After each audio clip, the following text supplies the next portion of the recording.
Good morning student. आज मैं आपको 2019 का क्वेश्चन पेपर का सेट सी एक्सप्लेन करने जा रही हूँ। उसका खंड ए भौतिक विज्ञान का पार्ट। ये 20 मार्क्स का आया था पेपर में 2019 में। क्वेश्चन नंबर 1 है, मानव नेत्र जिस भाग पर किसी वस्तु का प्रतिबिंब बनाते हैं उसे क्या कहते हैं? उसे बोलते हैं दृष्टि पटल। क्वेश्चन सेकंड है, निम्न में से कौन सी गैस बायोगैस में सर्वाधिक मात्रा में होती है? तो बायोगैस में मीथेन गैस होती है सबसे ज़्यादा, 75% तक उसमें मीथेन गैस बनती है। और ये अच्छा ईंधन इसीलिए है क्योंकि उसमें मीथेन बनती है। तो बायोगैस में कौन सी गैस होती है ज़्यादा? मीथेन।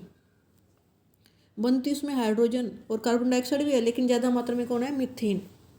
क्वेश्चन नंबर 3 है, प्रकाश की किस परिघटना के कारण तारे टिमटिमाते हैं? हमें तारे टिमटिमाते हुए दिखाई देते हैं किस कारण से? वायुमंडलीय अपवर्तन के कारण।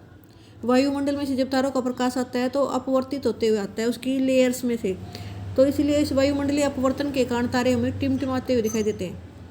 क्वेश्चन नंबर 4 है, विद्युत टोस्टर और विद्युत इस्त्रियों के तापन अवयव शुद्ध धातु के न बनाकर किसी मिश्र धातु के क्यों बनाए जाते हैं? विद्युत टोस्टर और विद्युत इस्त्रियों के तापन अवयव शुद्ध धातु के न बनाकर मिश्र धातु के बनाए जाते हैं क्योंकि जो मिश्र धातु है उसकी प्रतिरोधकता शुद्ध धातु के मुकाबले ज़्यादा होती है। अगर प्रतिरोधकता ज़्यादा होगी तो वो ज़्यादा विरोध करेगा, ज़्यादा मात्रा में ऊष्मा उत्पन्न होगी। उच्च ताप पर भी मिश्र धातु आसानी से जलती नहीं है। अगर तापमान ज़्यादा भी हो जाए ना तब भी उनका ऑक्सीकरण नहीं होता। ऑक्सीकरण का मतलब होता है उनमें आग नहीं लगती। उच्च ताप पर मिश्र धातु का ऑक्सीकरण नहीं होता, मतलब उस तार में जो उसकी वो विद्युत टोस्टर की जो तार है उसमें आग नहीं लगती। क्वेश्चन नंबर 5 है, जीवाश्म ईंधन की क्या हानियाँ हैं? अगर हम जीवाश्म ईंधन यूज करें, जीवाश्म ईंधन होता है कोयला, पेट्रोल, डीजल, तो उसके क्या हानि है? सबसे पहले तो उसमें CO2 गैस उत्पन्न होती है जो उससे क्या होगा फिर? ग्रीन हाउस प्रभाव, जिससे हमारी पृथ्वी का टेम्परेचर लगातार बढ़ रहा है। जीवाश्म ईंधन वायु को प्रदूषित करते हैं। जीवाश्म ईंधन अनवीकरणीय स्रोत है, एक बार खत्म हो गए तो फिर दोबारा मिलने में हमें लाखों साल तक इंतजार करना पड़ेगा। जीवाश्म ईंधन जलने से सल्फर डाइऑक्साइड, नाइट्रोजन डाइऑक्साइड निकलते हैं जो अम्लीय वर्षा का कारण बनते हैं। जब पानी के साथ मिल जाएंगे तो अम्लीय वर्षा करेंगे। जीवाश्म ईंधन से कुछ जहरीली गैसें निकलती है जैसे CO2, SO2। ये विषैली गैसें हैं जिसके कारण श्वसन संबंधी समस्याएं पैदा होती है। अगर सांस के द्वारा ये अंदर चली जाए तो हमारे अस्थमा वगैरह बीमारी हो जाती है। क्वेश्चन नंबर 6 है, यह दर्शाइए कि 6 ओम प्रतिरोध के 3 प्रतिरोधक हैं, उन्हें हम किस तरह से लगाएं कि हमें अंश जो टोटल प्रतिरोध है वो 4 ओम रह जाए। अगर हम 2 को श्रेणी क्रम में लगा दें और एक को उसके इनका संयुक्त प्रतिरोध कितना होगा? 2 को श्रेणी क्रम में जोड़ेंगे और उनके साथ पार्श्व क्रम में, तीसरे को कैसे जोड़ेंगे? उनके पार्श्व क्रम में। 2 श्रेणी क्रम में, 1 पार्श्व क्रम में। श्रेणी क्रम वालों का जोड़ेंगे तो 6 + 6 कितना हो जाएगा? 12 ओम, 12 ओम। जो श्रेणी क्रम में जोड़ेंगे उनको सीधा ऐड करते हैं। जो उनके पार्श्व क्रम में है, जो उनके समांतर में जुड़ा हुआ है, उसको कैसे ऐड करेंगे फिर? 1 + 12 तो ऊपर वाला आंसर आ गया, प्लस में 1/6। जब इनका हम लघुत्तम समावर्तक लेंगे वो आएगा 12। नीचे वाले से भाग करके 12 एकम 12 और यहाँ 6 दूनी 12, तो हमारा कितना है? 3/12। 3 को 12 से काटेंगे तो कितना आएगा? 1/4। तो हमारा जो रेजिस्टेंस आया, प्रतिरोध आया, 1/4 आया। इसे उल्टा करेंगे तो R कितना हो गया? 4 ओम। R कितना आ गया? 4 ओम। तो आंसर आ गया हमारा जितना चाहिए था, 4 ओम ही तो चाहिए था। तो 2 हम श्रेणी क्रम में जोड़ेंगे और तीसरे को उसके पार्श्व क्रम में जोड़ेंगे। इस तरह से उनको जोड़ा जाए तो हमारा आंसर कितना आएगा? 4 ओम। तो ये आपने बना के दिखाना है ऐसे। क्वेश्चन नंबर 7 है, बड़े बांधों के निर्माण में सामाजिक व पर्यावरणीय समस्याएं कैसे आती हैं? अगर बड़े बड़े बांध बना दें तो बड़े बांध करने से सामाजिक समस्या क्या आएंगी? लोगों को विस्थापित करना पड़ता है। जहाँ बांध बनते हैं, जहाँ वो लोग रहते हैं ना, उनको कहेंगे यहाँ से जाओ।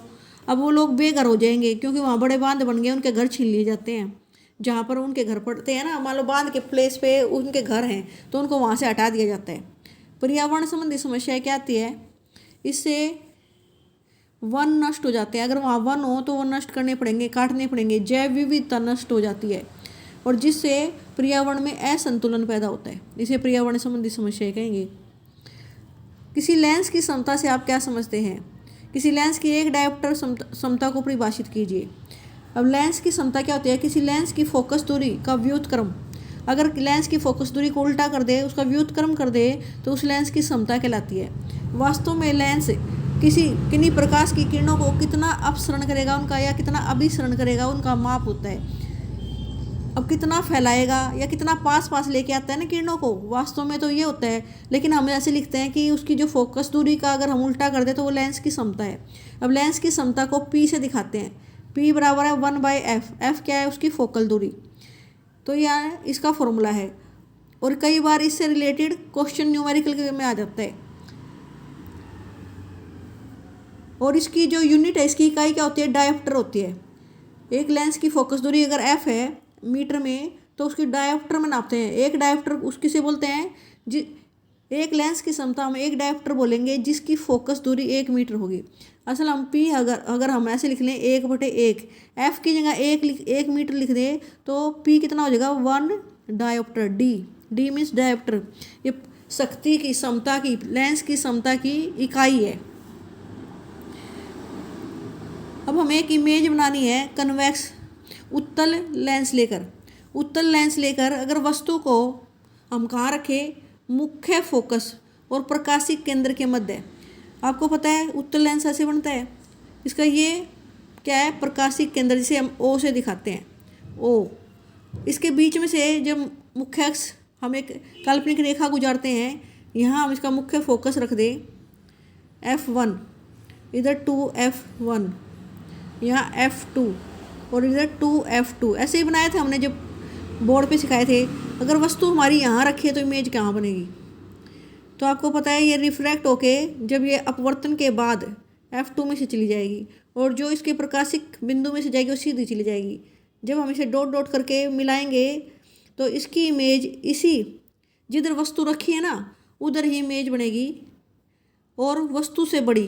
कैसी होगी? वस्तु से बड़ी और आभासी आकार में बड़ी होगी, आभासी होगी, और सीधी दिखाई दे रही है ना। और जिधर वस्तु रखी होगी उधर ही बनेगी। रखी गई वस्तु के साइड में बनेगी, आकार में बड़ी होगी, आभासी और सीधी बनेगी। नेक्स्ट क्वेश्चन है, विद्युत मोटर का नामांकित आरेख खींचिए और इसका सिद्धांत और कार्यविधि स्पष्ट कीजिए। विद्युत मोटर में विभक्त वलय का क्या महत्व है? जो विद्युत मोटर होती है उसका आपने ऐसे चित्र बनाना है जैसे इसमें दिखाई दे रहा है। ये ABCD एक कुंडली है, इसमें विभक्त वलय लगे हुए हैं P और Q, X और Y फिक्स ब्रश लगे हुए हैं, एक बैटरी, एक स्विच। ठीक है। विद्युत मोटर को क्या है? यांत्रिक ऊर्जा में बदलने वाली युक्ति है। किसको बदलती है वो? विद्युत धारा को यांत्रिक ऊर्जा में बदल देती है। इसका सिद्धांत क्या है? जब किसी कुंडली को चुंबकीय क्षेत्र में रखते हैं, चुंबकीय क्षेत्र में रखकर उसमें से धारा प्रवाहित करते हैं, तो कुंडली में क्या होगा? कुंडली में बल लगेगा, और उस बल के कारण वह कुंडली घूमने लग जाती है। कुंडली की घूर्णन की दिशा का निर्धारण फ्लेमिंग के बाएं हाथ के नियम द्वारा किया जाता है। अब इसकी कार्य प्रणाली क्या है? किसी धुरी के चारों ओर लिपटी तार की कुंडली ABCD को किसी प्रबल स्थायी U आकार की चुंबक के 2 ध्रुवों के बीच में रखा जाता है। विद्युत धारा कुंडली में X, जहाँ ये X ब्रश है ना, वहाँ से प्रवेश करेगी और Y ब्रश से निकलेगी। कुंडली की 2 भुजाएं हैं AB और CD। कुंडली की 2 भुजाओं में से करंट कैसे बहेगा? विद्युत AB भुजा में A से B की तरफ और CD भुजा में C से D की तरफ। क्योंकि बैटरी का प्लस इधर से है, इधर से जाकर ऐसे करंट विद्युत जा रहा है। जब शुरू में ऐसे जाएगा तो फ्लेमिंग का हम दाएं हाथ का नियम लगाएंगे, तो जो AB भुजा है वो नीचे की ओर चली जाएगी और CD भुजा कहाँ आएगी? ऊपर की तरफ। और जैसे ही ऐसे चक्कर काटेगी तो जो इसका Q विभक्त वलय है वो X के कॉन्टैक्ट में आ जाएगा, और P विभक्त वलय फिर किसके कॉन्टैक्ट में चला जाएगा? Y के।